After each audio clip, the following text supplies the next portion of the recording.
Vamos a continuar con el filo de Nematoda, ¿no?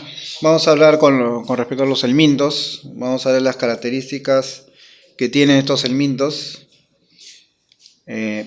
Bueno, generalmente estos helmintos van a poseer un sistema digestivo completo, van a tener un aparato reproductor muy desarrollado, con sexos separados, ¿no? Los helmintos que vienen a ser gusanos, generalmente son alargados, ¿no? De forma cilíndrica, bilateralmente simétricos. Digamos que tienen extremos de menor diámetro, ¿no? Entonces, también los órganos internos van a estar contenidos en una cavidad, ¿no? Digamos, la distribución geográfica, digamos, a nivel mundial, principalmente va a ser en zonas tropicales, ¿no? Que va a estar distribuido, y templadas también. En algunos casos zonas, digamos, regiones húmedas también. Se va a encontrar principalmente digamos, en forma general, ¿no? En África, en Central y en el este, ¿no? Digamos que el periodo de incubación de estos estrongiloides son de 14 a 30 días más o menos, ¿no? Bueno, el ciclo biológico es totalmente diferente a lo que hemos estado viendo con respecto a protozoarios, ¿no? Aquí la larva infectante es la filariforme, ¿no? Entonces la forma cómo ataca al hombre, digamos, es mediante por la piel, en este caso. Las larvas filariformes penetran por la piel, viajan a través del torrente sanguíneo. Entonces, bueno, necesariamente las personas que están descalzas, ¿no? Digamos, ahí, digamos, puede entrar esta larva filariforme, ¿no? Estrongiloides, y también puede habitar en la tierra, por ejemplo, ¿no? Y bueno, en las heces también, lógicamente, y esto hace que también haya una autoinfección, ¿no? Entonces hay que tener mucho cuidado con esto, ¿no? Entonces, digamos, las larvas jóvenes son las que van a penetrar en la piel, ¿no? Y migran a través del torrente sanguíneo, como ya mencioné, hasta llegar a los pulmones, y ascienden por las vías respiratorias para posteriormente ser ingeridos y llegar al estómago o intestino, donde las larvas jóvenes maduran y se incrustan en la pared intestinal, digamos, donde van a poner los huevos, ¿no? En este caso. Y, digamos, al eclosionar, las larvas pueden nuevamente penetrar por la piel del ano y, digamos, reinfestar al paciente, ¿no? Y, lógicamente, en cada ciclo que haga, ¿no? Ya hay que tener muy en cuenta este parásito porque es muy peligroso, ya que penetra la piel, ¿no? Y prácticamente viaja rápidamente porque pasa por el torrente sanguíneo, ¿no? Entonces hay que tener muy en cuenta esta larva, ¿no? Características de la larva. Vamos a hablar de las características de la larva. Digamos que esta larva, digamos, en su parte apical tiene como una especie de un romo ancho. Digamos que hay que mirarlo minuciosamente, esa característica de esta larva filariforme, ¿no? También tiene presencia de poro genital, en el caso de las hembras, ¿no? Y la parte, digamos, terminal es más acusado, ¿no? Esto es lo que caracteriza esta larva de Strongyloides stercolaris, ¿no? Lógicamente que hay que tener una prevención y un control de este tipo de larvas, ¿no? Y digamos que antes de dar el tratamiento inmunosupresor, digamos, por ejemplo, en un niño en zona endémica, conviene que descarte primero esta infección. Y tanto hay que tener mucho cuidado con la higiene personal, digamos, ¿no? Evitar caminar descalzo, ¿no? Y medidas de eliminación sanitaria, digamos, de desperdicio, ¿no? De excretas humanas, ¿no? Y también, en algunos casos los reservorios también pueden ser perros, ¿no? Entonces hay que ver la forma de tratar, digamos, ciertos mamíferos, animales infectados que están en contacto con los seres humanos también, ¿no? Entonces, Hay que tener muy en cuenta esto, ¿no? Entonces, generalmente, ¿cómo se diagnostica este tipo de larvas, ¿no? Generalmente estos tienen una eosinofilia elevada. A la hora de hacer un frotis de sangre se va a poder observar cantidad de eosinófilos, ¿no? Y digamos que posiblemente también puede haber parásitos en las heces en la forma rabitiforme ya, ¿no? Y el huevo para estrongiloides, en algunos casos en las heces, puede observarse también en las pirados duodenales, ¿no? No se va a poder observar el huevo, digamos, en las heces directamente, ¿no? Porque rápidamente mudan a lo que son larvas, digamos, en este caso, rabitiformes, ¿no? Los huevos de Strongyloides tricoreales los vamos a poder ver en aspirados, nada más, en aspirados, digamos, ¿no? A nivel del leudeno, ¿no? Que se puedan hacer digamos, en los hospitales, ¿no? Más no lo vamos a poder ver en las heces, ¿no? Porque simplemente automáticamente cambian a larva rabitiforme, ¿no? Y es por eso que podemos hablar de esta manera, únicamente la larva, ¿no? La característica de este ciclo es que hay una autoinfección, como ya mencioné, ¿no? Sí hay que tenerlo en cuenta. Con respecto a lo que es la larva en sí, hay que tomar en cuenta consideraciones como no caminar descalzo, como ya mencioné, ¿no? Y también ver la trata de lo que es animales domésticos, ¿no? Ya sea caso de perro, ¿no? Mono, gatos, etcétera, ¿no? Vamos a continuar con otra larva que es muy común, ¿no? Generalmente en estadio de huevo se puede, digamos, son tan iguales que se pueden, digamos que no tienen punto de comparación. Es por eso que generalmente a la hora de reportarlo lo hacen como Acilostomas duodenale y Necator americano. Ancilostoma necator en todo caso, ¿no? Entonces, a lo largo del reporte hay que tener mucho criterio para poder colocar estos nombres, ¿no? Porque en lo que es huevos son totalmente iguales, ¿no? Estos son los mayormente llamados uncinarias, ¿no? Generalmente el grupo de las uncinarias son los que caracteriza a estos ancilostomas duodenales y necator americanos.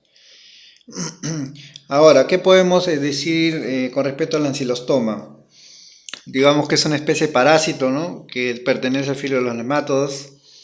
Generalmente va a causar una parasitosis más prevalentes en el mundo y en particular en países en desarrollo, ¿no? Digamos junto con la especie de Necator son los causantes de la anquilostomasis en el hombre, ¿no? Entonces, lo que hay que tener en cuenta acá es la morfología digamos, bueno, obviamente que del gusano, ¿no? Tanto para ancilostoma como para el Necator, y también la morfología del huevo. Igual, tú puedes observar en su estadio de huevo, pero vas a colocar ancilostoma / Necator, ¿no? Porque no se diferencian los huevos. Pero la característica del huevo generalmente tiene un espacio citoplasmático, como pueden observar, blastómeros en formación, ¿no? Y digamos una ligera capa gruesa, ¿no? Ligera nada más, ¿no? Pero la característica es que van a tener blastómeros en formación, como ya dije, y un espacio citoplasmático, generalmente, ¿no? Eso es con respecto al huevo. Tanto asilostoma como necato van a ser totalmente iguales. Con respecto a lo que es la larva, igual, son dos tipos de larvas, tanto la rabitiforme como la filariforme. Igual, el mismo mecanismo de infección pase por medio de los pies, por la piel, ¿no? En todo caso. Pero también hay que tratar de por lo menos identificar, caracterizar un poco cómo son estas larvas, tanto rabitiforme como filariforme. Y generalmente las larvas rabitiformes van a medir aproximadamente entre 300 micras, entre 300 por 17 micras. Generalmente son largas y grandes, ¿no? Generalmente las rabitiformes son redondeadas en el extremo bucal, como ya se mencionó, con una abertura que se comunica con un esófago y un tubo digestivo. En cambio, la filariforme, la característica que tiene es que son el doble de largo que las rabitiformes, por lo menos unos 500 micras por lo menos, y el esófago cubre un tercio de la parte de la extensión del cuerpo y la cola con terminación puntiaguda, ¿no? Entonces, digamos, hay características que, digamos, se pueden diferenciar con otras especies, ¿no? En el caso de estrongiloides, ¿no? Entonces, por lo menos sí se sabe que las larvas se pueden diferenciar, más no el huevo. El huevo sí es bien difícil poder diferenciar una de otra. Por eso los autores han optado por el reporte de Ancylostoma necato, ¿no? Entonces, hay que tener en cuenta también el ciclo biológico, que en el ciclo biológico también lo hacen en el suelo, en este caso, ¿no? Digamos que el hábitat del adulto es el intestino delgado, principalmente a nivel del duodeno, ¿no? Donde se ataca. Digamos como resultado, digamos, el hospedador susceptible, ¿no? De estos helmintos, como resultado de la cópula, la hembra va a depositar los huevos en la luz del tubo, y los cuales digamos, van a ser como que expulsados, ¿no? Al exterior de las heces. Y el huevo termina desarrollándose en el suelo, en pocas palabras, ¿no? Digamos que el suelo también tiene que estar húmedo, ¿no? Hasta que eclosiona, digamos, el huevo, liberando una larva radvitiforme. Recién va a eclosionar esta larva y al cabo de varios días esta sufre las transformaciones, digamos, en el mismo suelo y se convierte en una larva filariforme, ¿no? Esto es más o menos el ciclo biológico. La larva filariforme va a ser, digamos, una L2, ¿no? Y el cual, la forma infectante, en este caso, la larva filariforme va a ser la forma infectante para el hombre, ¿no? Entonces, ¿qué sucede también en el huésped? En el caso del huésped, una vez que ha penetrado la piel, digamos, en el hombre, las larvas filariformes alcanzan, digamos, las vénulas superficiales y migran al torrente sanguíneo hasta el corazón, inclusive, ¿no? Y al pasar a la circulación pulmonar van a atravesar la pared de los alvéolos, ¿no? Y luego van a subir por un árbol respiratorio y lo van a ser glutidos por el mismo sistema digestivo, ¿no? Y digamos que van a descender al intestino delgado, donde terminan, digamos, desarrollándose los adultos, ¿no? Entonces hay que tener muy en cuenta el ciclo biológico, ¿no? Y cómo lo podemos identificar si es que vemos un huevo en algún momento, ¿no? Si hay alguna pregunta, pueden aprovechar. Si no, continúo. Bueno, continuamos. Bueno, ahora nos ha tocado hablar de lo que es el Ascaris lumbricoides. Estamos en el Mintos, por si acaso, para los que, digamos, que ahorita recién se conectan. ¿Qué podemos decir del Ascaris lumbricoides? Podemos decir que tiene muchas fases con respecto a lo que es el estadio de huevo, ¿no? Digamos, hay huevos que son embrionados y hay otros que son no embrionados. Hay huevos fértiles, hay huevos infértiles, hay huevos decorticados también, ¿no? Decorticados quiere decir que tiene ausencia de mamelones, ¿no? Eso es lo que caracteriza a estas Ascaris lumbricoides. Pero generalmente el Ascaris lumbricoides es digamos, es un nematode parásito del intestino delgado del hombre. Generalmente habita en el intestino delgado. Y en países subdesarrollados también se puede presentar, ¿no? Digamos, este gusano se le va a llamar, como que la conocen como la lombriz intestinal, ¿no? Por la misma forma que tiene, ¿no? Alargada. Se asemeja mucho a la forma de la lombriz de la tierra, ¿no? Entonces digamos que por ahí podemos, ¿no?, deducir que es un Ascaris lumbricoides, ¿no?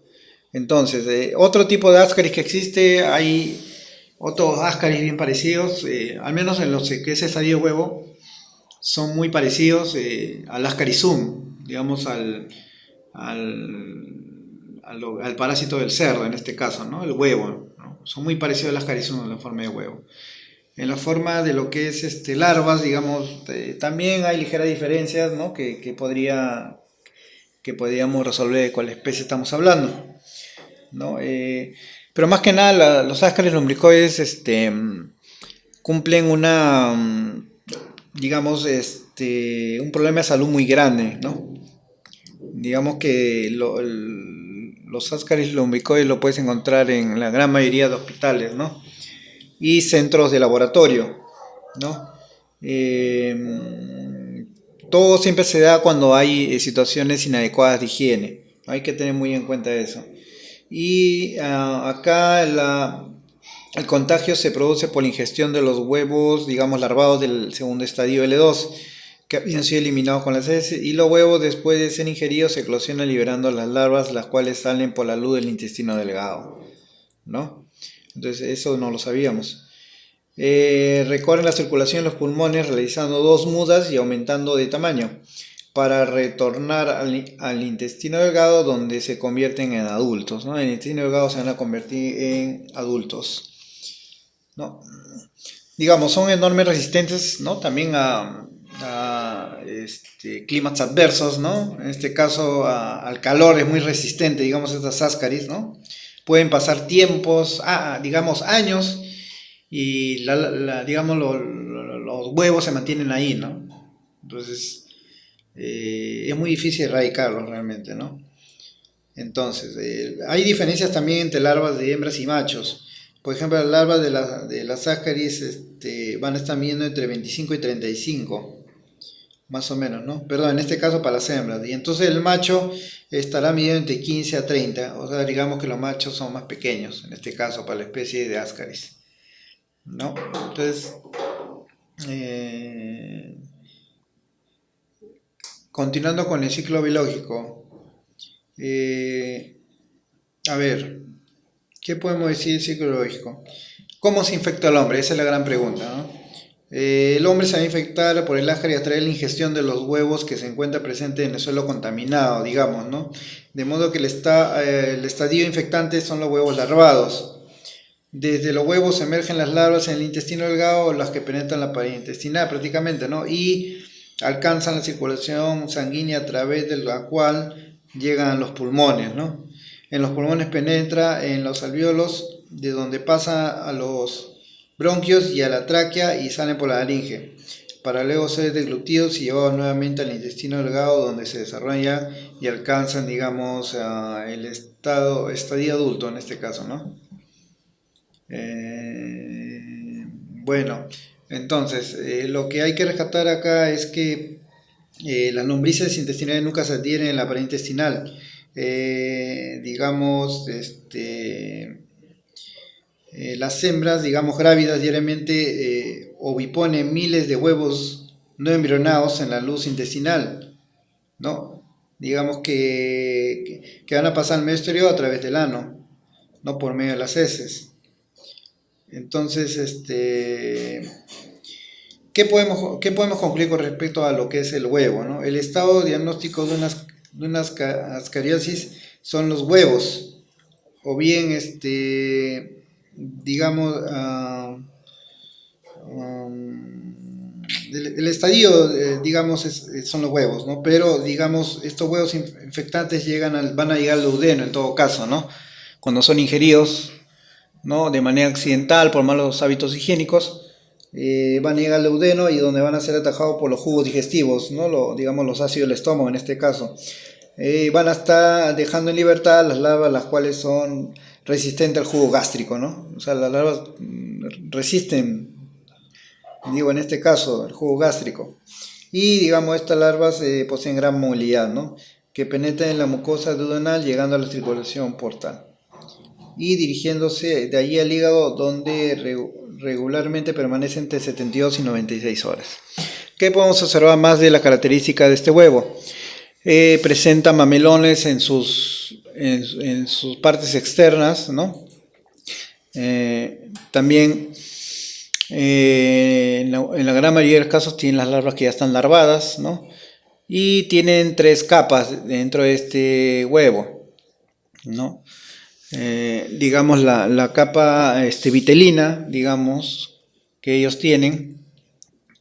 También hay una capa más interna, ¿no? Digamos, y también hay una capa externa, ¿no? La capa interna es la que va a proteger a la larva naciente, a la futura larva, y prácticamente la maduración de consideramos que la maduración de los parásitos se completa diferenciándose en machos y hembras adultos de las lombrices intestinales, y luego se produce el acoplamiento, ¿no? Pero bueno, otras características más de estos huevos es que en algunos casos pueden ser decorticados, ¿no? Decorticados quiere decir que no presentan mamelones, y la característica principal de que sean decorticados van a ser de que sean circulares, totalmente circulares. Circulares, ¿por qué? Porque recién, digamos, se está formando, ¿no? Pero puede presentar estos estadios, ¿no? Huevos decorticados de Ascaris lumbricoides, ¿no? Entonces, digamos, con respecto al ciclo biológico, eso es todo, ¿no?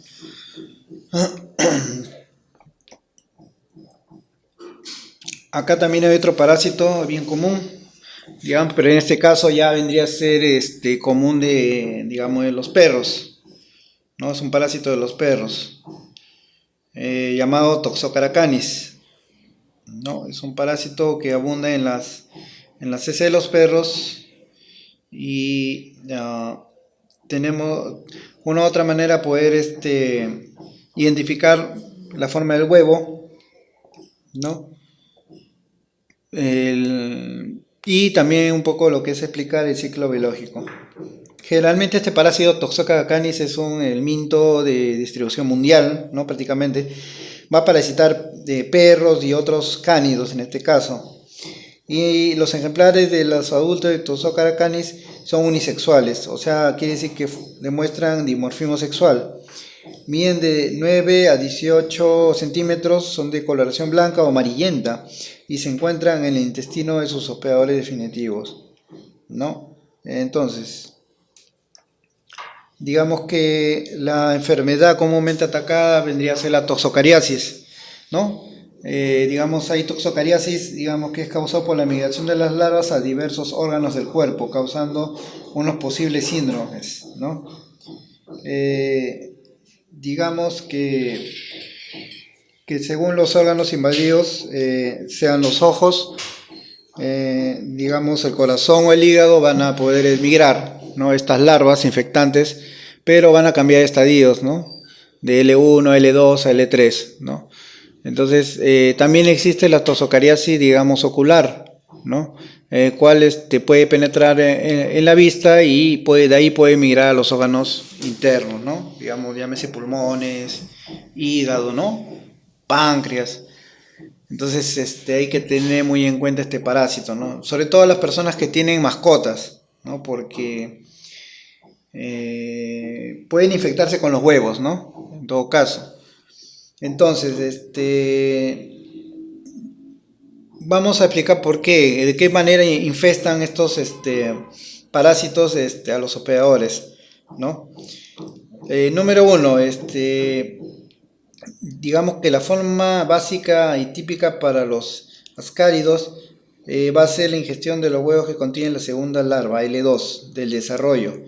Digamos que permanece infectivo a una temperatura y humedad óptimas, ¿no?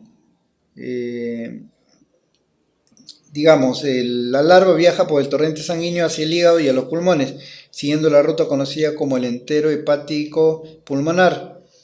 Digamos que el tercer, estadio larvario, el L3, tiene lugar en los pulmones. Desde la larva vuelve a la tráquea y nunca los intestinos, donde los dos últimos estadios larvarios tienen lugar. Digamos, la forma de transmitir va a ser habitual, ¿no? Digamos, en perros mayores de hasta 3 meses de edad, y en perros de mayor edad este tipo de migración larval ocurre menos frecuente, digamos, ¿no? Digamos, en los perros más jóvenes son los que va a ser más agresivo. Y digamos que de ahí en su lugar la forma L2 va a poder viajar variado a números de órganos como, digamos, el hígado, pulmones, cerebro, corazón, ¿no?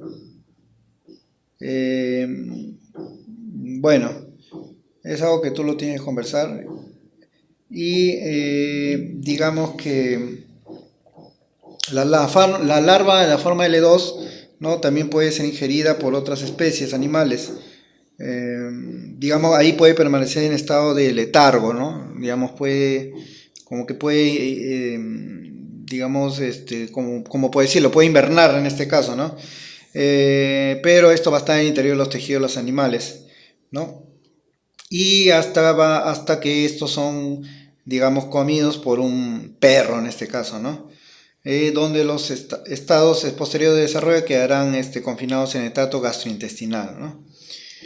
Y digamos que Toxocara va a ser considerado uno de los parásitos más comunes de los perros y gatos y se puede reconocer la toxocariasis en adultos. Posee gran parecida a una pasta de fideo más o menos, ¿no? Aún así los huevos son microscópicos y pueden haber muchos de ellos en excremento aparentemente normal, ¿no? Posiblemente se pueden encontrar en los excrementos, ¿no? Entonces, eh, lo que vamos a hacer es tratar de identificar la morfología, ¿no? De los adultos de Toxocara canis. ¿Cómo son? Que tienen un cuerpo redondeado, con púas craneales y caudales, cubierto por una cutícula amarillenta. Los huevos van a tener una forma ovalada o esférica, con una, digamos, una superficie rugosa, como se puede observar, ¿no? Y mide como más o menos 70 a 85 micras, más o menos. También tiene buen tamaño. Son grandes también, ¿no? Entonces hay que tener en cuenta este parásito, ¿no? Parásito de los perros. Acá otro parásito común va a ser el Enterobius vermicularis, ¿no? El Enterobius vermicularis, digamos, va a tener la misma, el mismo mecanismo de infección, ¿no? Que va a ser por la vía oral, ¿no? Y luego digamos, van a estar dentro del organismo a nivel del intestino delgado y luego estas larvas dentro del organismo van a eclosionar, ¿no? En estos casos. Van a eclosionar ya como huevos otra vez, ¿no? Eh, Características principales de los enteroides vermiculares es la formación media convexa que tiene el mioparásito, ¿no? Y en algunos casos se puede observar por ejemplo, se puede observar con Lugol, ¿no? Pero generalmente se hace la prueba, el llamado test de Graham, ¿no? Eh, este test de Graham, digamos, es muy bueno para poder aislar huevos de enterobios, ¿no? ¿Cómo es el test de Graham? El test de Graham simplemente consiste en una cinta de cinta, ¿no? De cinta scotch, ¿no? Delgado, en el cual lo que se hace es en las primeras horas de la mañana colocar en la parte, digamos, de su anito del niño, en este caso mayormente son los niños que prevalecen más con este parásito, y se coloca en la primera hora de la mañana, ¿no? La cinta scotch y luego pues lo retira y lo coloca en una... lo retira y lo coloca luego en un portaobjeto, ¿no? Para luego digamos, le echan suero fisiológico y luego puede observar al microscopio, ¿no? Entonces, digamos que es así como se hace el test de Graham, ¿no? Entonces, características principales, digamos, de las larvas.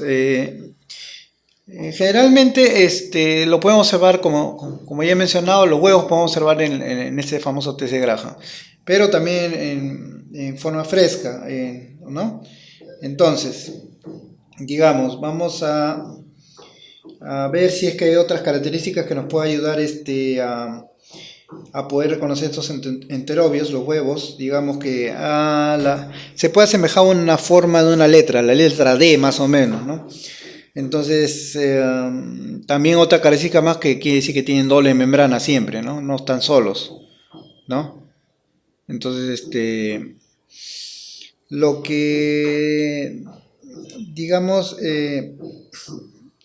Los huevos, digamos, ¿qué color adquieren? En este caso son huevos blancos transparentes, ¿no?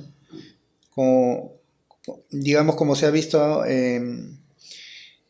anteriormente, y tiene membrana doble debido a digamos que van a estar evolucionados, ¿no? Debido a que normalmente se puede observar la larva en su ¿no? interior, ¿no? Mm, Bueno, entonces ya menos sabemos reconocer cómo son los huevos de enterobios vermiculares, ¿no? Que es un parásito que aqueja mucho ¿no? a las personas inmunodeprimidas también, ¿no? Hay que considerarlo siempre. Ok, de la misma clase Phasmida está el Trichuris trichura. El Trichuris trichura, digamos, también cumple un ciclo biológico, pero este ciclo biológico se termina dando, digamos, dentro del estómago. Del estómago quiere decir el intestino, ¿no? Hacen su ciclo biológico. Pero en este caso no es el intestino delgado, sino el intestino grueso. No todo el ciclo biológico lo hace ahí. Y digamos que cuando la hembra comienza a poner huevos al cabo de digamos, más o menos 3 días más o menos, ¿no? Y digamos, la fase diagnóstica es considerado pues ya cuando el huevo está, digamos, en un estadio adulto, ¿no? Pero lo que va a caracterizar esta presencia de estos huevos se va a caracterizar por la presencia de tapones polares en los extremos del parásito, ¿no? Son alargados, digamos, ¿no? Y lo que es el ciclo biológico ya se dijo que se está haciendo en el intestino grueso, ¿no? Y la larva adulta en el ciego, en todo caso, digamos, va a ser bien larga, ¿no? ¿No? No sé cómo se podría más o menos medir la cantidad, ¿no? Porque es bien grande, cuando se desarrolla dentro del ser humano es bien larga, bien grande, esa larva de Trichuris trichura. Pero generalmente lo conocemos de esta manera, ¿no? La, digamos que la larva también es de un color oscuro, ¿no? También como que, ¿no? Entonces, tapones polares para lo que es Trichuris trichura, ¿verdad? Entonces, continuamos. Ahora vamos a la clase de los céstodas, el filón Platelmitos, ¿no? Características de los céstodas generalmente van a tener un órgano de nidificación denominado escólex, ¿no? Y este escólex está conformado por un cuerpo y un estróbilo, ¿no? Eh, digamos que digamos que los cestos no poseen sistema digestivo ni circulatorio, ¿no? Es una característica principal. Pero el sistema de osmorregulación excretor se hace por medio de células especiales llamadas solenocitos, ¿no? O células en llama que comúnmente en todos los platelmitos se conoce, ¿no? Entonces, también tenemos que hablar de su ciclo biológico, en este caso, de la Hymenoplepis nana y la Hymenoplepis diminuta, ¿no? Aquí va a tener un hospedero, digamos, digamos, intermediario. En este caso va a ser la rata para lo que es la Hymenoplepis nana, ¿no? Y digamos que las características principales de los huevos es que Hymenoplepis nana va a observarse en los extremos filamentos polares, unos filamentos bien delgados, bien tenues. Entonces, comparado con digamos que el Hymenoplepis diminuta, son muy diferentes, ¿no? En la nana también se puede observar también la formación de 3 pares de ganchos, ¿no? A unos ganchos tenues yo logro ver, pero no sé si será, digamos que no en el caso de lo que es la diminuta no sabemos si se podrá observar con claridad, ¿no? Acá no será o menos. Pero lo que sí es definitivo es que digamos, el tamaño menos de la diminuta se va a tener que considerar en lo que es la comparación con la nana, ¿no? La nana ya ya pues es más conocida por los filamentos polares, nada, ¿no? Y por los tamaños que ya mencioné, y son un poco más ovalados inclusive, ¿no? ¿No? Pero en esencia tres pares de ganchos también, el otro se le nota medias, pero ahí está, ahí está.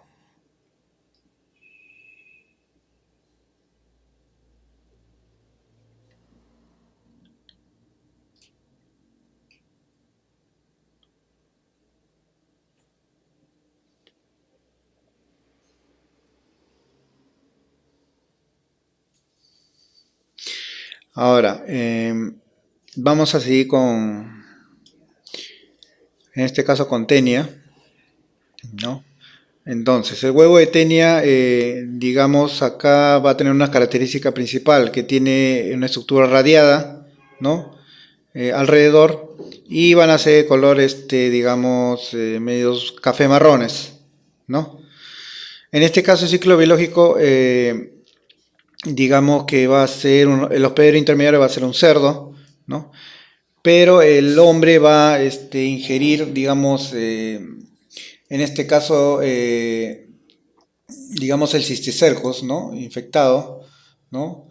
Pero este cisticerco ya va formando dentro de un escólex invertido, ¿no? El hombre ingiere por la carne mal cocida de cerdo este cisticerco, ¿no?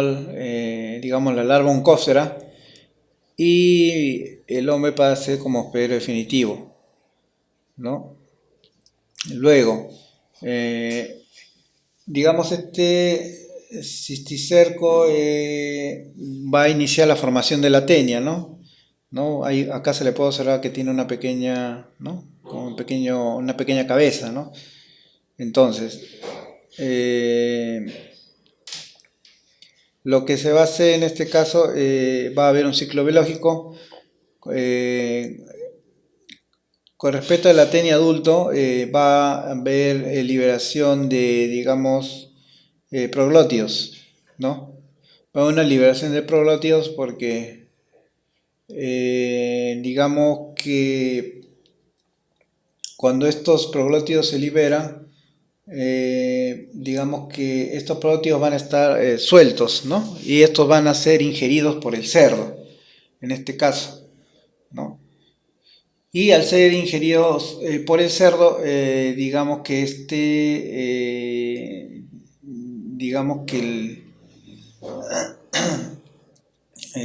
ya va a estar contaminado, ¿no? Ya va a estar contaminado esta carne, ¿no? ¿No? Y es en donde el hombre, digamos que se infecta, ¿no?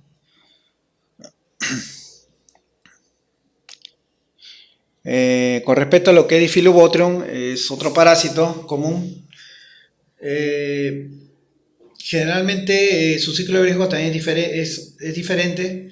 Este ciclo biológico va a comenzar cuando el hombre va a excretar, digamos, los huevos de Diphyllobotrium digamos, en aguas, ¿no? Y el huevo, digamos, va a estar en el agua y luego va a formarse la larva coracidio.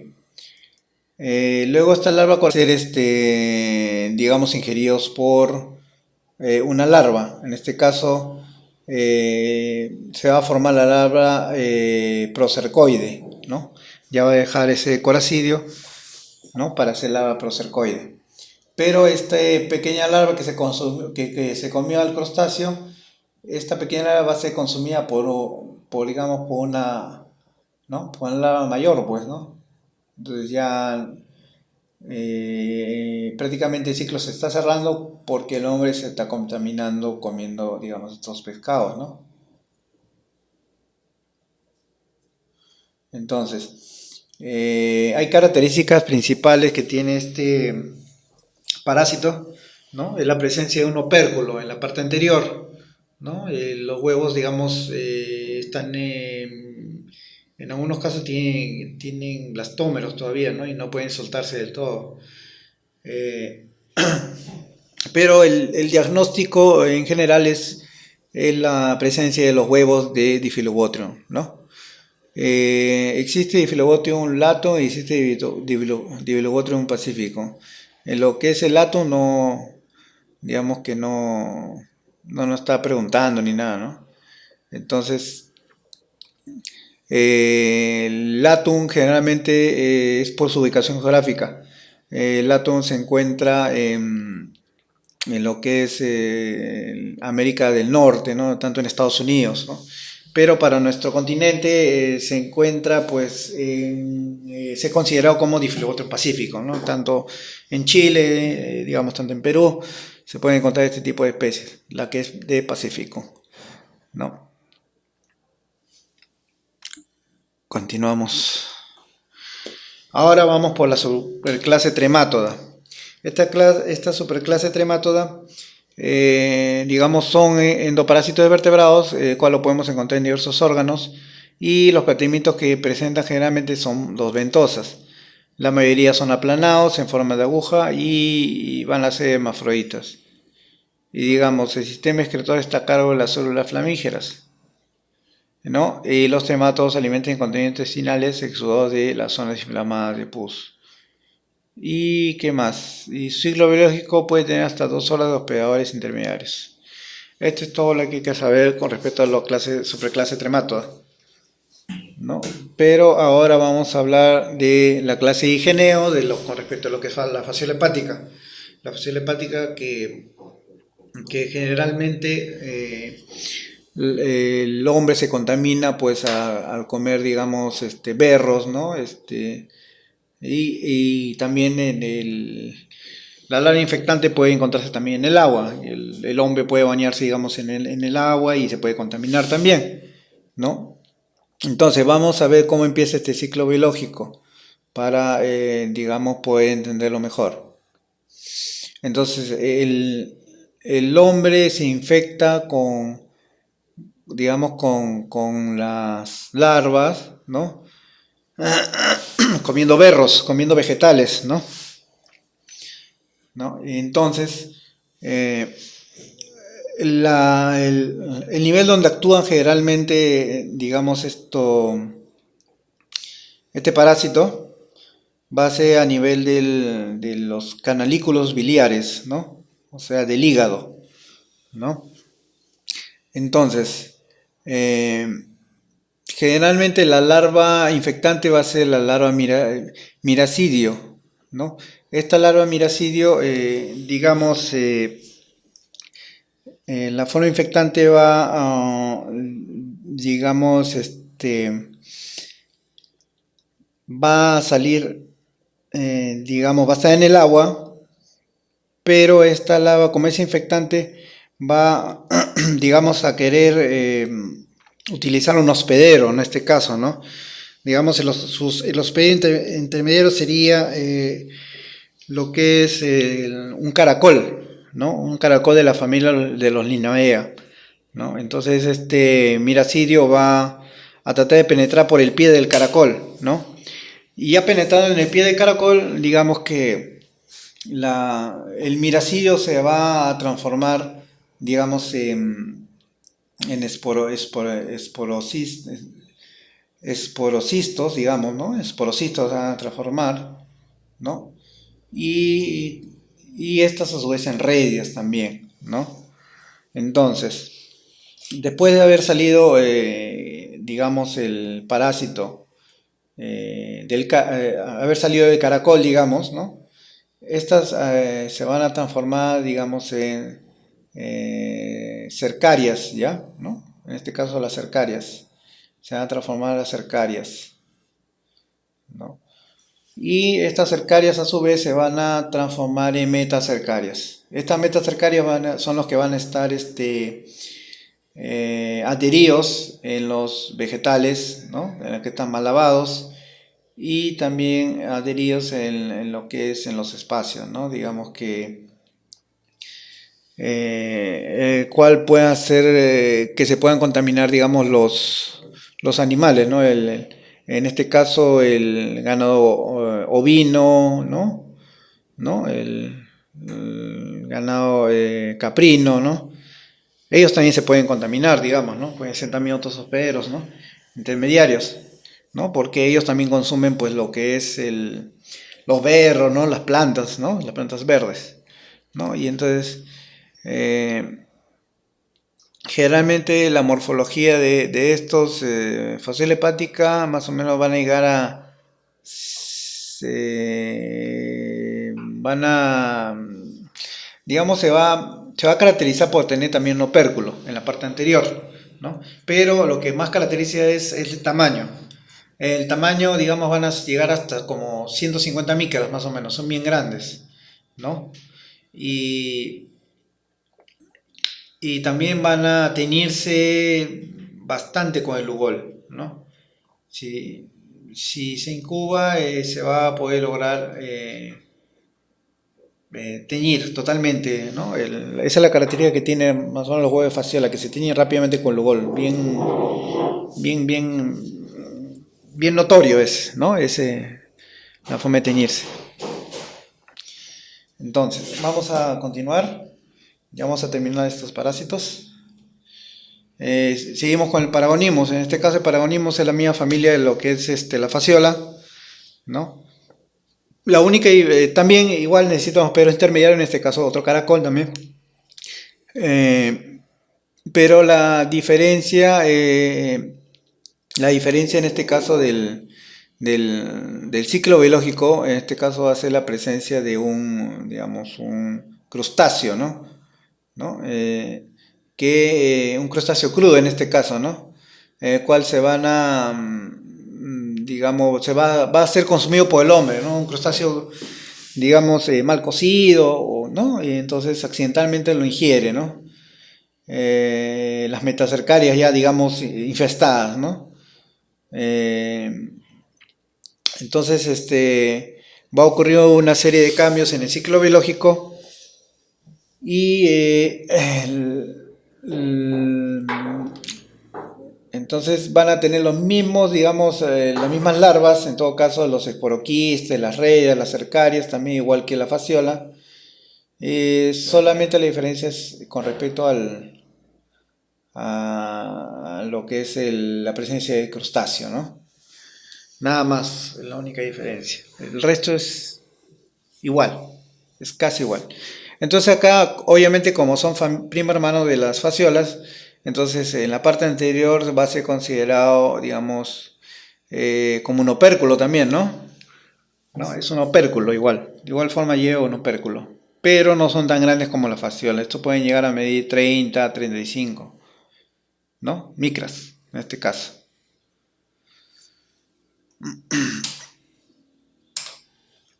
Ya, el último filón para poder terminar y ahí poder empezar con las técnicas es el filón acantocéfala.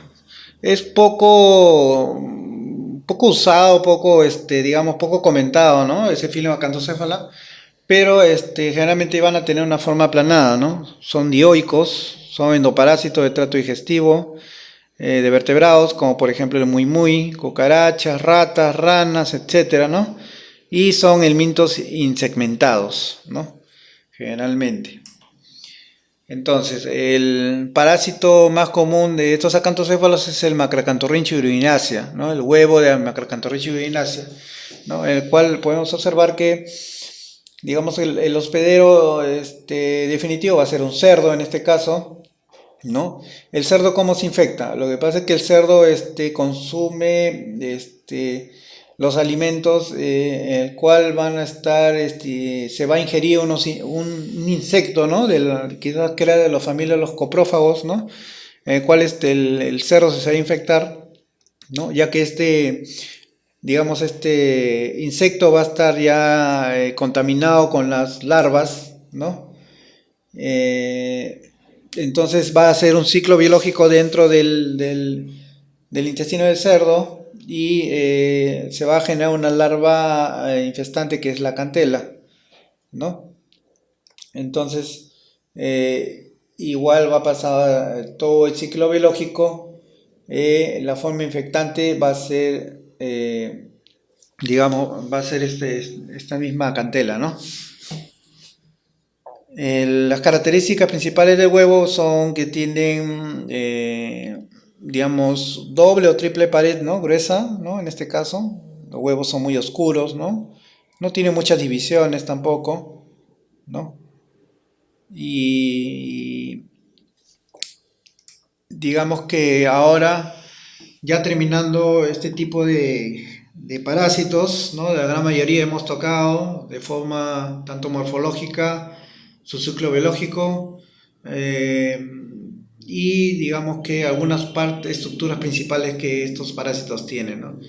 Entonces ahora ya estamos capacitados como para poder reconocer parásitos, ¿no? Directamente al microscopio, y lo que nos queda ahora es repasar algunas técnicas de diagnóstico parasitológico, ¿no? Que hay comúnmente con las heces, ¿no?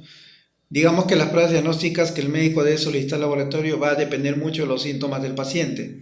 Digamos, por citar algunos ejemplos, diarreas prolongadas, más que nada, ¿no? Se solicita, y un estudio parasitológico de heces, ¿no? Y en el cual buscarán, dice, huevo de minto, de platelminto, perdón, su larva, su kit y su quis. Bueno, entonces, con respecto a esas técnicas, vamos a describir las más utilizadas en el laboratorio, en el estudio de los parásitos en heces, centrándonos siempre en el estudio microscópico de la muestra, ¿no? Entonces, generalmente el estudio microscópico de la muestra es muy importante, pero también existen diferentes métodos de estudio y análisis de heces, y algunos de los cuales incluyen colorantes especiales, ¿no? Para poder determinar digamos, qué parásitos estamos observando, ¿no? En algunos de los casos, ¿no? Con colorantes. Lo que tenemos que hacer primeramente es el examen en fresco. Digamos, este tipo de examen se utiliza para la observación de las formas móviles, ¿no? De todos los protozoarios, ¿no? En este caso intestinales, y generalmente los que conocemos como trofozoitos. Entonces, para nosotros, para poder observar trofozoitos, vamos a tener que echar suero fisiológico, ¿no? En todo caso, hay que tenerlo siempre ahí. Y digamos que este es un estudio muy importante a realizar, el procesamiento. Digamos, tiene que ser lo más rápido posible desde la obtención de la muestra, ¿no? Y ya que de otra manera la muestra es seca y los trofocitos perderán la movilidad, ¿no? Es automático lo que uno tiene que examinar para, si es que quiere ver trofocitos móviles, ¿no? Y el tiempo recomendado para llevar a cabo el análisis de factores estima entre unos 20 a 30 minutos, más o menos. Y es importante, ¿no? La verdad. Hay que tratar de rechazar cosas que nos hagan daño. Eh, de ahí, lo que se tiene que hacer es refrigerarlos, en todo caso, si es que más o menos se pasa el tiempo de los 30 minutos, ¿no? Hay que tratar de refrigerar en la conservadora, ¿no? Para que pueda mantener sus propiedades, ¿no? En la foto podemos observar, ¿no? Cómo se está tratando de fijar una muestra en la lámina portaobjeto, ¿no? Luego, para realizar el examen fresco de la muestra es aconsejable tener en cuenta la consistencia de las heces, ¿no? Es decir, un examen macroscópico, ¿no? Que podemos hacerle, ¿no? Directo. Y para poder diferenciar las heces, ¿no? Una heces líquida, pues una heces diarreica, puede ser unas heces de consistencia normal también, ¿no? Nos puede decir mucho con la evaluación de macroscópica. Entonces, las heces de consistencia líquida o diarreica, digamos, eh, para el estudio de las heces diarreicas debemos colocar una gota de muestra entre un porte y un cubrejeto y observar la microscopio utilizando el objetivo 40X, ¿no? Generalmente la estructura que vamos a poder observar van a ser, digamos, móviles, los trofozoitos, las amebas, Parantidium, y de ahí heces de consistencia normal también podemos observar, ¿no? Digamos que con la consistencia de las heces es normal, debemos mezclar una pequeña cantidad de heces con una gota de suero fisiológico, como ya mencionaba, sobre un portaobjetos, con una varilla debemos, digamos, en este caso, homogenizar la mezcla lo máximo posible.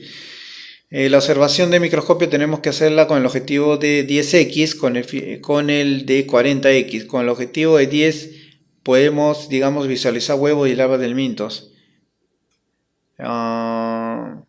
Los quistes de amebas, digamos, quiste de Giardia, quiste de Balantium, ¿no? Digamos, quistes o quistes en este caso isospora, y puede ser otros también, ¿no? Bueno, vamos a hablar de las técnicas de concentración de heces, ¿no? Um, digamos que este tipo de técnica se va a aplicar cuando el número de parásitos presentes en la muestra pueda ser limitado. Digamos que ya que su objetivo es aumentar la sensibilidad en análisis parasitológico. Esa es la finalidad de la concentración en las heces, ¿no? Tratar de aumentar la sensibilidad. Una de las técnicas más utilizadas y realizadas, digamos, en el laboratorio clínico, ¿no? Es la técnica de Ricci, ¿no? Pero generalmente es conocida como la técnica del formol-éter, ¿no? Si, mm, si su uso está estandarizado, la gran mayoría de los laboratorios de parasitología, la técnica se basaría en la separación de las heces en dos partes, conteniendo una de ellas los parásitos presentes en la muestra y en la otra los restos fecales no útiles, ¿no? Para nuestro estudio. Digamos que esta técnica está indicada para la investigación de huevos y larvas del mintos. Generalmente esta técnica de Ricci nos sirve para aislar este tipo de larvas y huevos, ¿no? Y así como quiste de protozoarios también nos ayuda. Entonces, ¿en qué consiste esta técnica? Vamos a tratar de explicarlo paso a paso para que se pueda entender bien, ¿no? Digamos, el punto 1, en un mortero lo que vamos a hacer, o en un tubo de boca ancha, tenemos que mezclar aproximadamente 1 gramo de heces o una porción de muestra de 1 centímetro de diámetro con 10 mililitros de formol al 10%. Ajá. Y con la ayuda de esa varilla podemos remover esa mezcla hasta obtener una consistencia homogénea.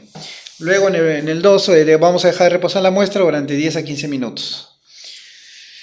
A continuación lo que debemos hacer es colar la muestra con la ayuda de un embudo al cual hemos colocado previamente una gasa extendida que nos ayuda a filtrar en un tubo de centrífuga, ¿no? El punto 4 es, digamos, en el punto 4 lo que vamos a hacer es centrifugar y eliminar desordenadante, ¿no? Y añadimos ahora 5 mililitros de alcohol tamponado. Este alcohol tamponado más o menos debe estar a un pH 7 y lo vamos a agitar. Digamos, en el siguiente paso lo que vamos a hacer es añadir 5 mililitros de solución de éter, tapamos rápidamente y agitamos con fuerza durante 1 minuto, ¿no? Lo que vamos a hacer, vamos a destapar el tubo y lo vamos a centrifugar a 2500 revoluciones por minuto por espacio de 5 minutos. Luego, al finalizar este tiempo, decantamos el sonarante y limpiamos las paredes superiores del tubo con un escobillón para que los restos fecales que estén arriba no contaminen el sedimento, ¿no? Bueno, es un poco larga, pero aparentemente se ve fácil, ¿no? Lo que generalmente en el sedimento tenido es lo que queremos obtener. En todo caso, si es que no, digamos que no contamos con este instrumento para la centrifugación, digamos, vamos a tener que diluirlo con una gota de suero y lo examinamos al microscopio, ¿no? Al 10X, ¿no? Así, igual, en 10X tendría que ser, para optimizar, digamos, los gastos de tal. Entonces, y obviamente para optimizar la visualización del microscopio podemos añadir Google al portafolio y que depositemos la muestra. Entonces es más rápido de esa manera, ¿no? A ver.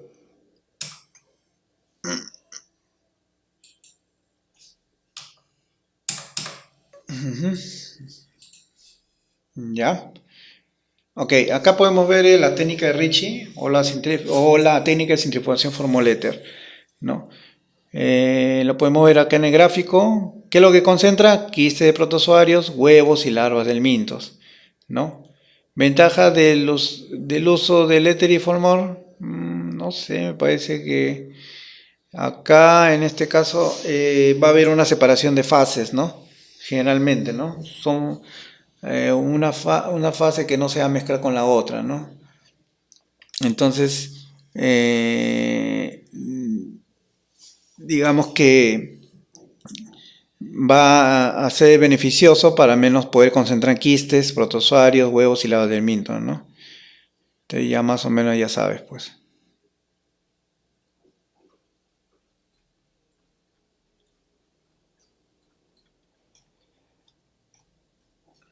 Entonces vamos a seguir con los métodos. Ahora vamos por la técnica de Kato-Kas. Esta técnica generalmente es adecuada para el estudio de los helmintos. Digamos que te ayuda a clarificar un sedimento demasiado espeso, ¿no? Digamos tenemos que necesitar varios materiales, ¿no? Principalmente la solución de Kato, que está constituida por glicerina, 100 mililitros, y agua destilada, que está también 100 mililitros, y verde de malaquita, que tiene que estar a un porcentaje de 3%, ¿no? Y también lo que principalmente necesitan es el papel celofán en trocitos, ¿no? Recortado, digamos. Tiene que ser un tamaño de 2 a 4 centímetros y se va a introducir estos papitos de celofán a un recipiente que contiene la solución de Kato durante 24 horas antes de ser utilizados. Obviamente que tiene que hacer para poder hacer esta técnica, ¿no? Entonces, los pasos a seguir. Lo primero que se va a hacer acá va a ser la realización de una extensión de la muestra, ¿no? De heces sobre un portaobjeto. Lo que se va a intentar es hacer una extensión moderadamente extensa, es lo ideal, ¿no? Entonces, luego lo que se va a hacer es colocar encima de la extensión un papelito impregnado de la solución de Kato y eliminar la burbuja de aire que se puedan generar, ¿no? Entonces, dejamos la preparación bajo la acción de calor ligero, por ejemplo, debajo de la luz, o de un flexo de 10 minutos. Luego, la observación de microscopio se realizará a cabo de 20 a 30 minutos y con el objetivo a 10-20. Perdón, con el objetivo a 10x, perdón. Entonces, acá podemos ver de manera general cómo es que se hace este método de Kato-Kas, ¿no? Generalmente para ver huevos, ¿no? Delmintos, ¿no? Te ayuda a ver huevos, ¿no? Acá vemos que se va depositando, ¿no? La solución de Kato, ¿no? Ah, luego se va a tener que filtrar, ¿no? El material, en este caso, ¿no? Va a ser depositada en el círculo central sobre la lámina, ¿no?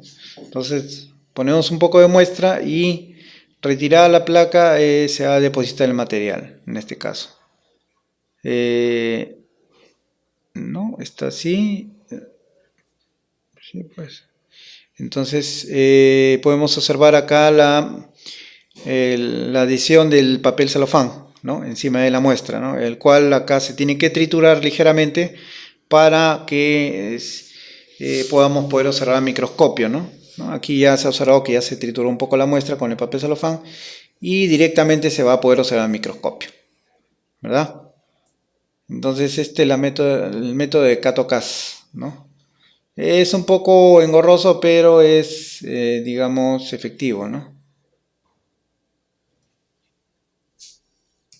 A ver, otras técnicas de concentración de heces, ¿no? Por flotación, en este caso va a ser el método de Willis, ¿no? Esa es la famosa técnica de flotación. Digamos, está recomendado generalmente para investigar lo que es protozoarios y helmintos. Y generalmente la técnica consiste en extraer una muestra de heces de aproximadamente el tamaño ¿no? del garbanzo, del tamaño de una uva de repente, ¿no? Y colocarlo en un tubo de boca estrecha, ¿no? Lo que vamos a hacer después es añadir una pequeña cantidad de solución de cloruro sódico a saturación para poder disolver la muestra. Y en todo caso, una vez disuelta la muestra, debemos llenar el recipiente hasta el borde con la misma solución. Luego vamos a colocar el portaobjeto al extremo del recipiente de tal forma que contacte con el líquido, intentando no dejar burbujas del aire entre el porte y el líquido, ¿no? Luego, a los 15 a 20 minutos vamos a retirar el porta y colocamos un cubre para poder cerrar el microscopio, ¿no? Digamos que el principio de esta técnica se basa en que los huevos del mintos tienen un peso específico menor a la solución saturada de cloruro sódico. Claro, obviamente por lo que va a tender a subir y pegarse ¿no? al portaobjeto, ¿no? Es cuestión de técnica. Acá es ver el resumen de lo que es el método de Willis, ¿no? Generalmente filtras la muestra, ¿no? Luego con la solución de cloruro sódico tiene que estar a una determinada densidad, ¿no? Y luego lo que se hace, pues, esa, digamos, esa técnica, digamos, ¿no? Aquí podemos observar huevos, ¿no? De Hymenelepis nana, ¿no? Que se puede observar con este tipo de técnicas. Y me parece que acá el filtrado es la voz, en este caso, ¿no? Para que pueda salir ¿no? un buen ensayo, ¿no? Y dar un mejor resultado.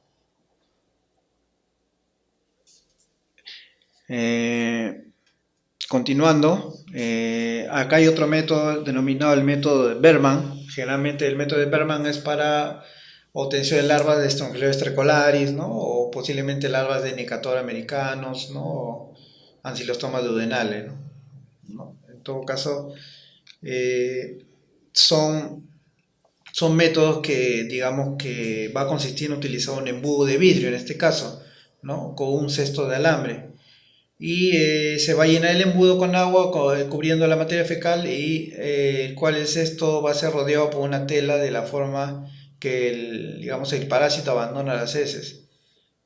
Pasa a través del tejido acumulándose en un tubo, colocándose en la parte anterior y digamos que posteriormente, tras ese periodo de tiempo, se va a aflojar la pinza para permitir el paso de unos milímetros de la solución de un recipiente de forma que esto será lo que se observe en el microscopio, ¿no?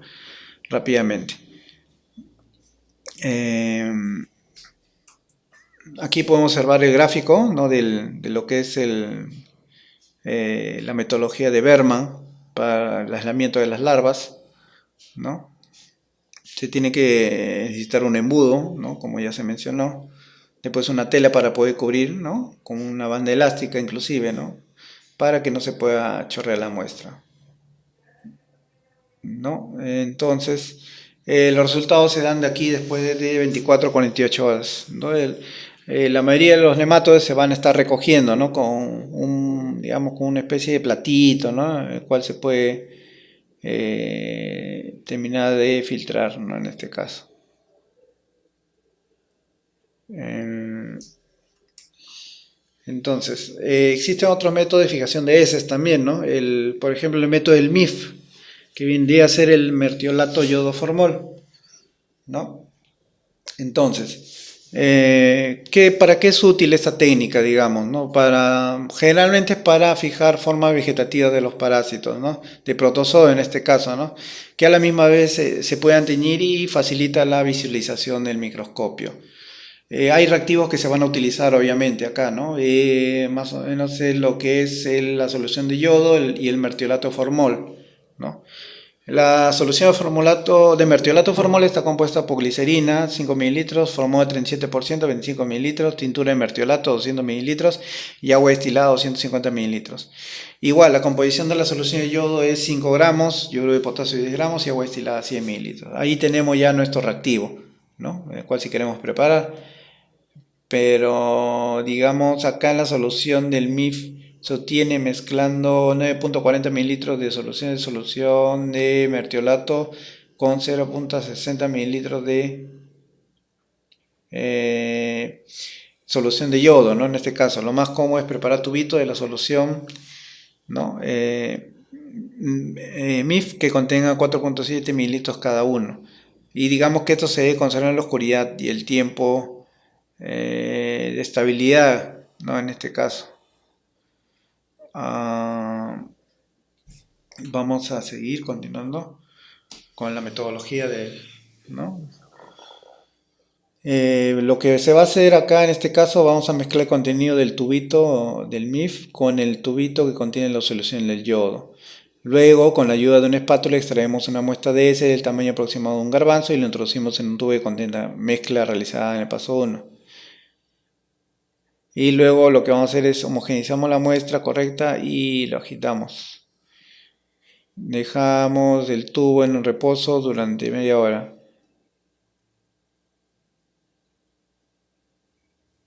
Digamos, a continuación vamos a cerrar la mezcla al microscopio y si existen protozoarios en la muestra los observaremos teñidos con una tonalidad verde amarillenta intensa debido a la solución del MIF, ¿no?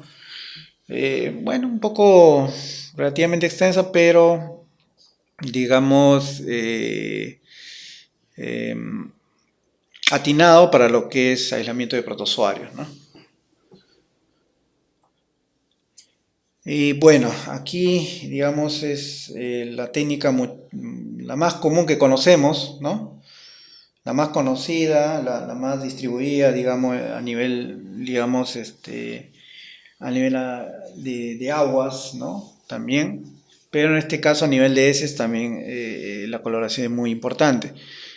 Tanto es esta tinción es, de la coloración sin índice modificado, tanto es para Cryptosporidium, Isospore y eh, Ciclospora en este caso, ¿no?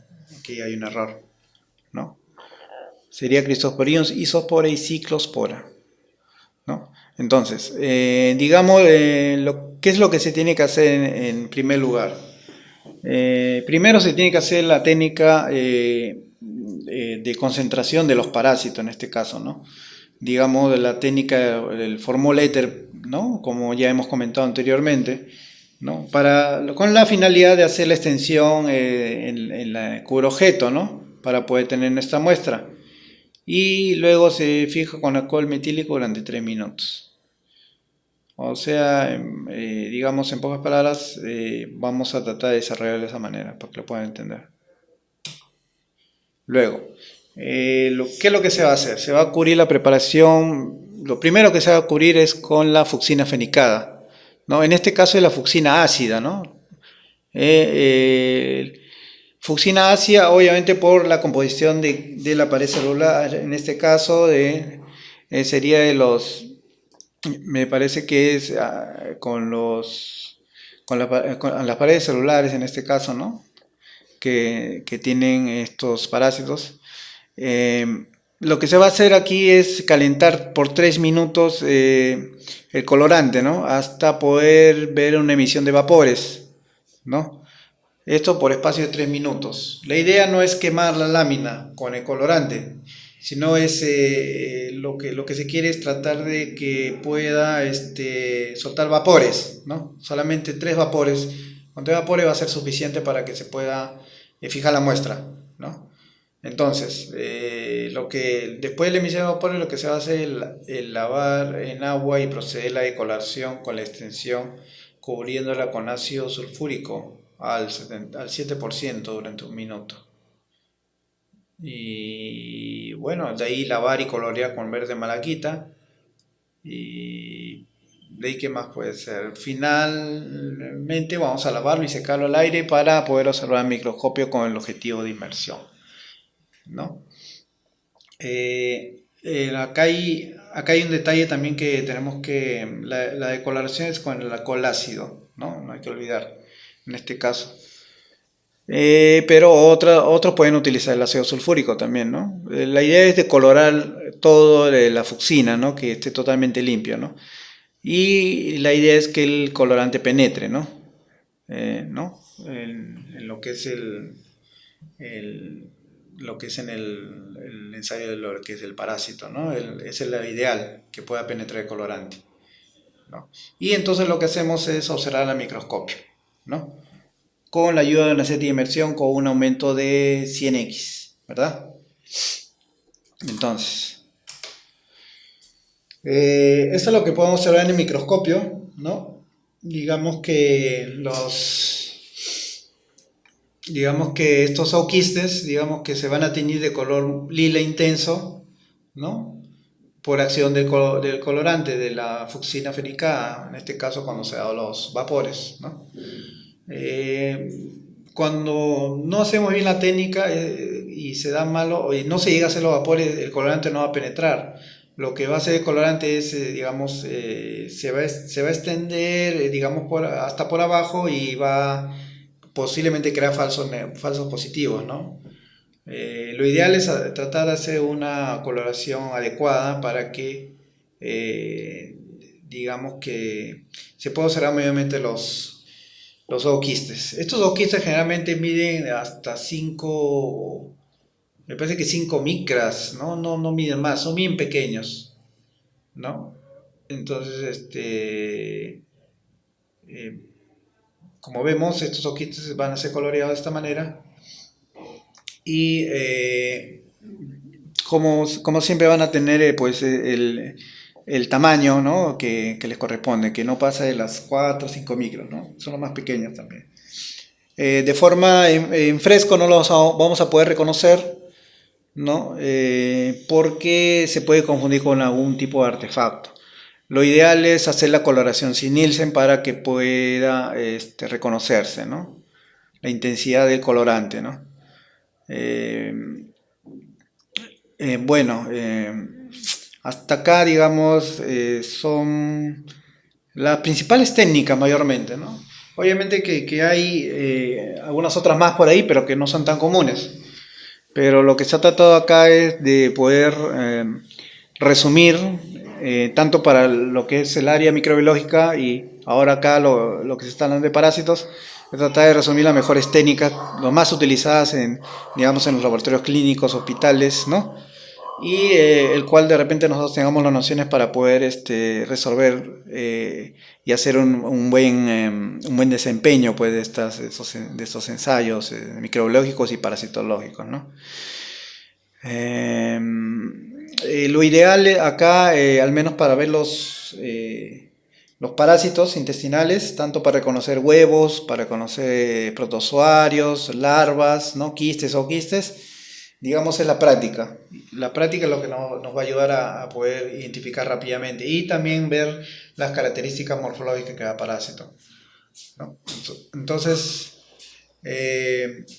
quizás como un pequeño resumen, podamos... ¿Hay una pregunta? ¿Hay una pregunta? Sí, sí. A ver. Buenas tardes, quisiera hacer una pregunta. En las tinciones hay una parte que es de coloración. Ajá. Como bien dijeron, quisiera saber si usar el alcohol al 70% es buena opción también. Bueno, si es referente a lo que es la coloración sin Nielsen, lo mejor sería con alcohol ácido.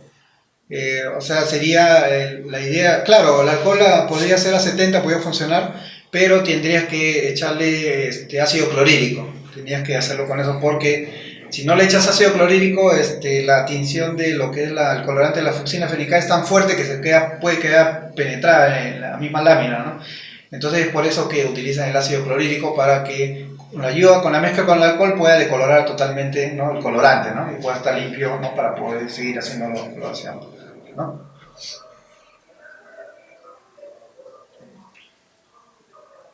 ¿Hay alguna pregunta más? Si no, para hacer un resumen así, pero rapidito nomás de la estructura.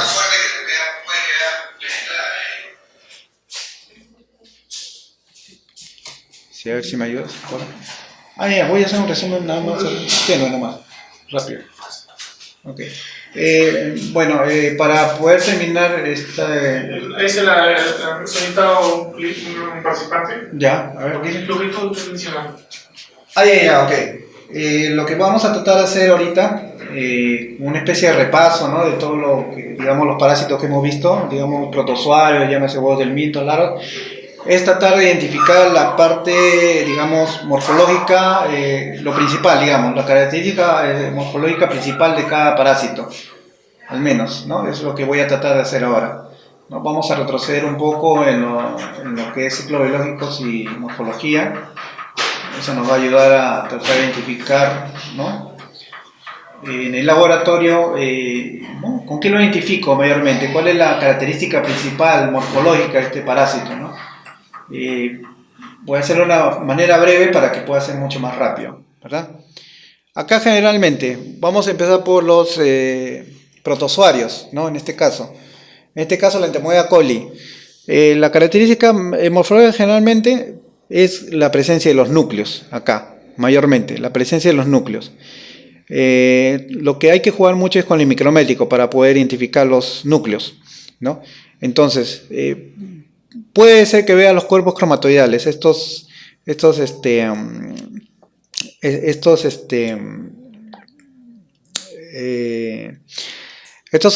alargamientos, digamos, ¿no? Estas extensiones largas, ¿no? Esos son los cuerpos cromatoidales que posiblemente puedas verlo, pero lo que te va a ayudar es poder identificar los núcleos.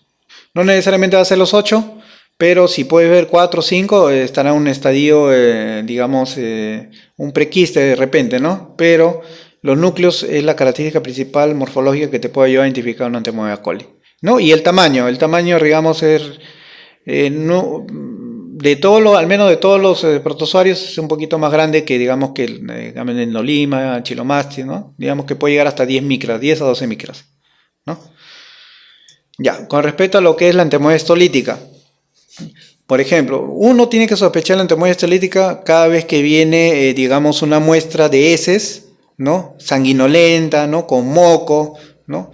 Entonces, cuando hay una muestra con sangre, o sea, una heces con sangre, hay que sospechar que es una entomoeba histolítica. Lo primero que hay que hacer es hacer una coloración con hematoxilina férrica, ¿no? Porque obviamente no vas a encontrar entomoeba histolítica muestras frescas, pues que no tienen heces, ¿no? Unas heces normales, digamos, ¿no? Obviamente que tienes que hacer tu examen microscópico de heces, tienes que ver las heces, ¿no? Entonces, no vamos a sospechar entomoeba histolítica, no le voy a hacer coloración o una muestra que no tiene sangre, ¿no? La sangre es producto de la misma mebiasis que produce, ¿no?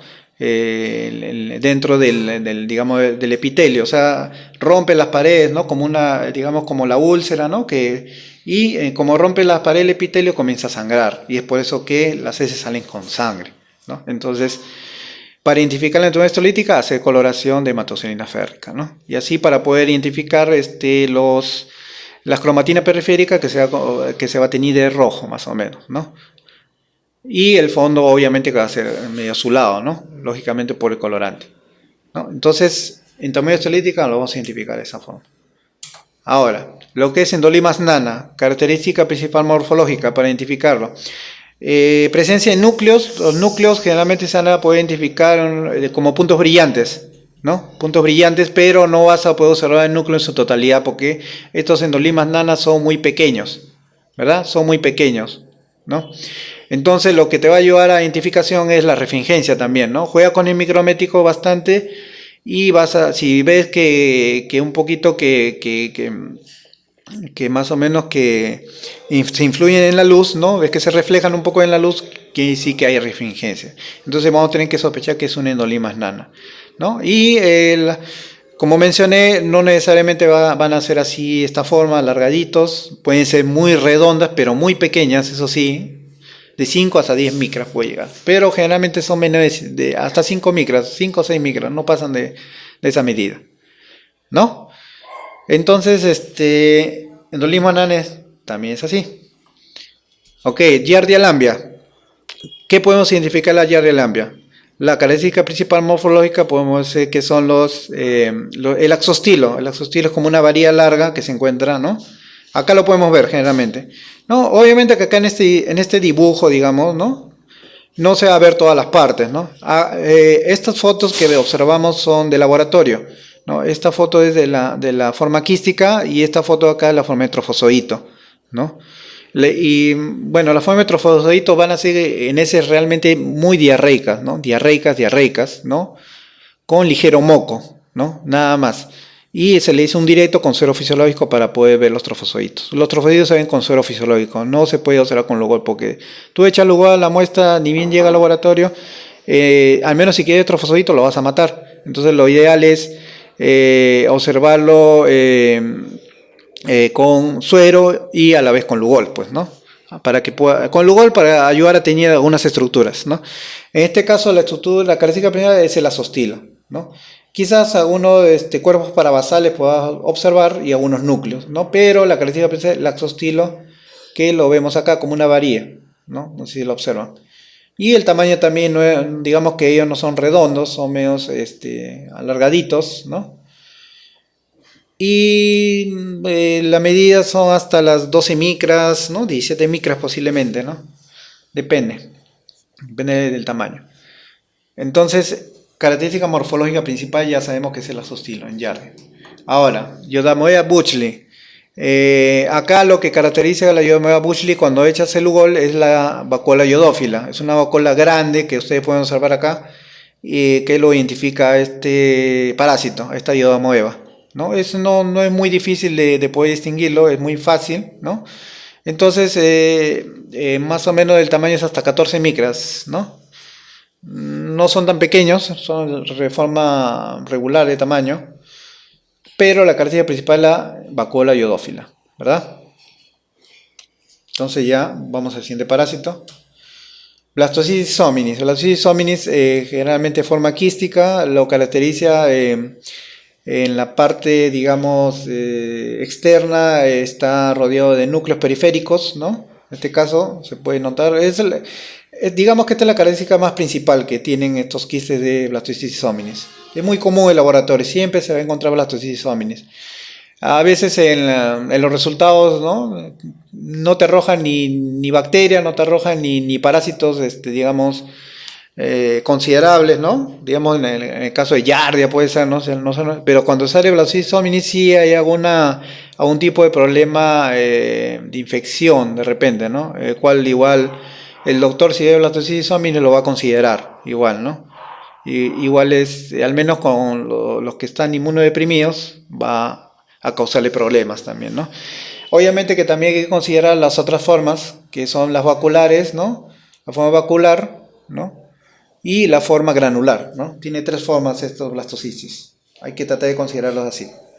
Ya, continuamos con Chilomastis. Chilomastis es muy parecido a la Endolimas nana, pero la característica principal es la protuberancia en la parte anterior, ¿no? También son refringentes, ¿no? En su forma de trofosodito lo vas a encontrar con suero fisiológico, lo vas a poder observar. En algunos casos, si lo logras observar con suero, lo puedes hacer coloración también, ¿no? Y son pequeños también, ¿no?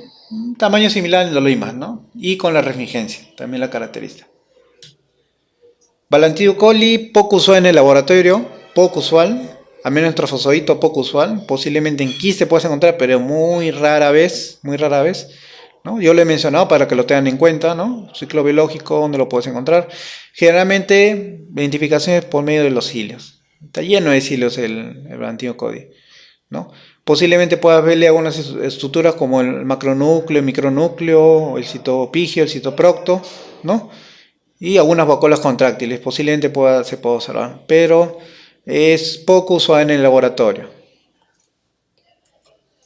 Su clase Coccidia, acá lo que es la Cyclospora cayetanensis, tiene doble membranita, doble capa, perdón, una doble capa es lo que le caracteriza a la Cyclospora, ¿no? Y se tiñen con la coloración sin Nielsen, pues de color rosa, ¿no?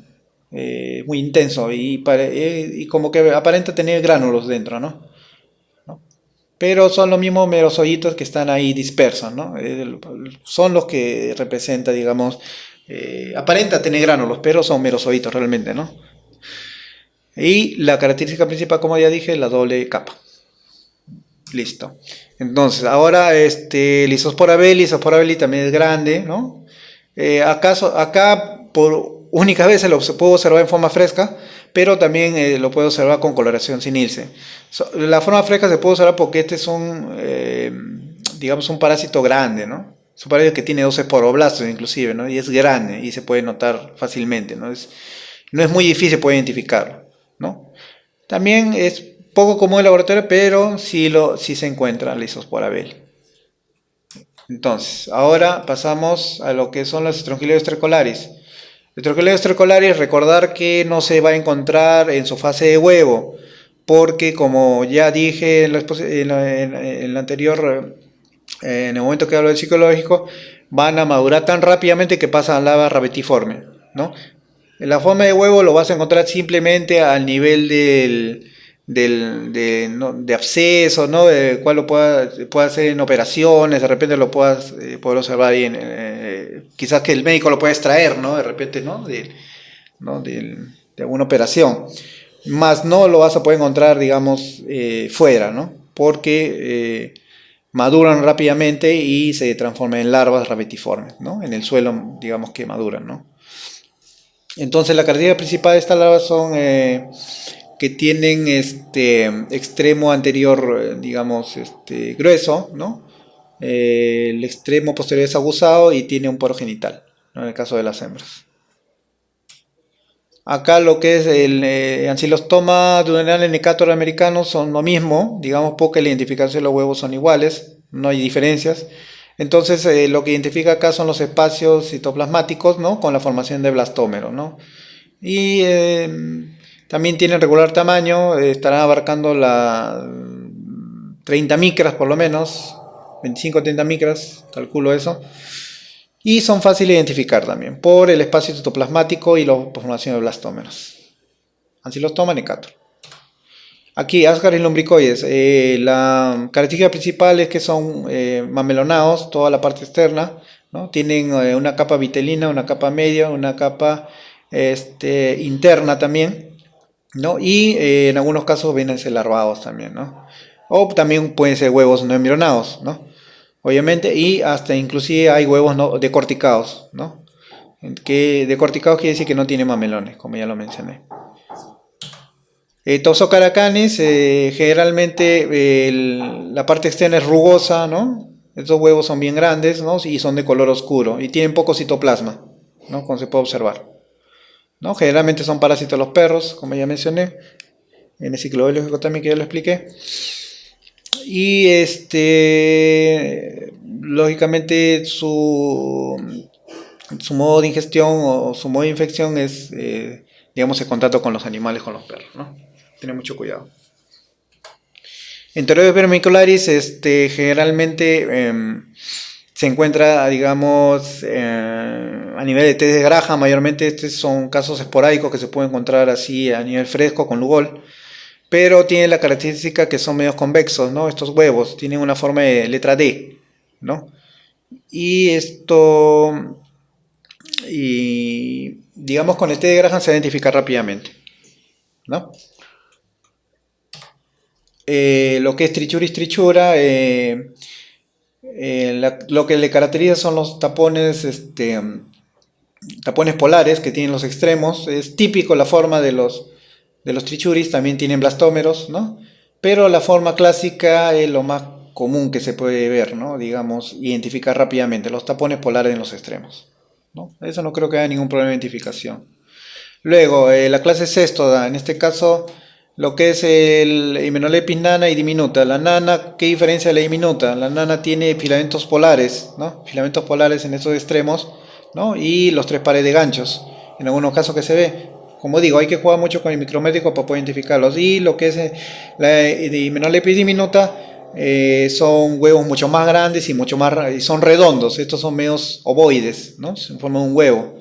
Pero lo que es Hymenoleucis diminuta son mucho más grandes, ausencia de filamentos polares, ¿no? Y comparado con con las nanas son mucho más grandes los huevos, ¿no? Tenia, la cubierta es radiada, ¿no? Son huevos pequeños, ¿no? No son más o menos, digamos, no pasan de las 15 micras, ¿no? No son muy grandes. Y son de color café o marrones, ¿no? Son marroncitos o café, son ese color. Y la cubierta también es irradiada, ¿no? La cubierta es radiada. Es lo que identifica los huevos de Tenia. Difilubotrium, digamos en este caso es la más que nos conviene, la Pacificum, ¿no? La que está más cercana. La presencia del opérculo, ¿no? En la parte anterior, acá tiene un opérculo, acá tiene el opérculo, está al revés. Y todo esto son formaciones de blastómeros también, ¿no? También no son tan grandes, pero son fáciles de identificar. Entonces acá estamos hablando de la fasciola. Los huevos faciales son bien grandes, vienen como 150 micras. También tienen formación de opérculos, tienen la tapita. El opérculo cuando se rompe es cuando va a salir la larva, el miracidio, digamos, ¿no? Y después es ahí donde va a comenzar su desarrollo, ¿no? Va a utilizar otros hospederos, como ya comenté en el ciclo, y este opérculo es donde salen las larvas, ¿no? Para hacer su ciclo biológico.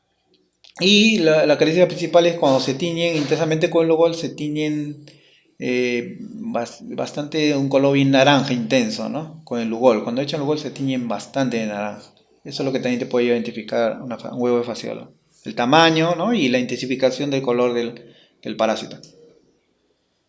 Entonces, acá lo que es Paragonimus, también primo hermano digamos, de la fasciola, ¿no? También presencia de opérculo, ¿no? Pero estos, Sus proyecciones son más acusadas, ¿no? Son más delgadas que las fasciolas, más pequeñas que las fasciolas obviamente, ¿no? También en este opérculo también va a salir la larva, ¿no? Que en este caso también es miracidio, ¿no? Pero la diferencia con el otro que la fasciola, su hospedero pues era el caracol y acá es un crustáceo, ¿no? Esa es la gran diferencia de esto, ¿no? Son iguales, pero los operadores cambian. Y Phenobacantocéfala, acá digamos tiene tres capas gruesas, ¿no? De color marrón intenso y son de gran tamaño, generalmente. Son bien oscuras, ¿no? Y mayormente la especie más conocida de los cantocéfalos es el Macacantorrincho urináceo, ¿no? Y que es el huevo que es más, digamos, el más conocido, digamos, ¿no? Y mayormente así es un repaso de todos los parásitos, tanto lo que son protozoarios, huevos del mintos, ¿no? Y también técnicas de parásitos. Espero que quizás una u otra manera les haya ayudado, sobre todo para la identificación, ¿no? Que la identificación siempre te piden diagnóstico, ¿no? Y hay que saber identificar, ¿no? Entonces, la idea de poder concretar bien la práctica es seguir observando más figuras, ¿no? Y practicar más en el laboratorio con pools de parásitos, ¿no? Bueno, eso es todo.